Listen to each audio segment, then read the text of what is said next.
Risk factors for type 2 diabetes, there are ones you can change and ones you can't.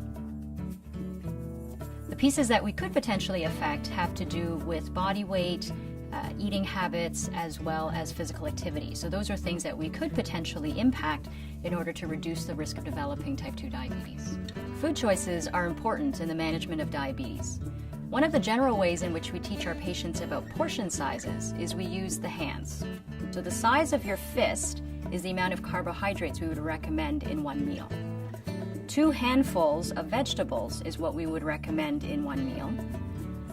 The size of your palm and the thickness of a deck of cards is what we would recommend for protein.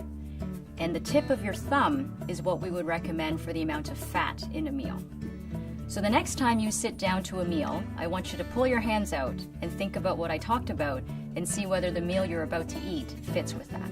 For successful management of diabetes, I think the most important thing is for the person with diabetes to realize they are in control and to surround themselves with the best team possible to help them achieve the various pieces of the treatment that we ask them to do.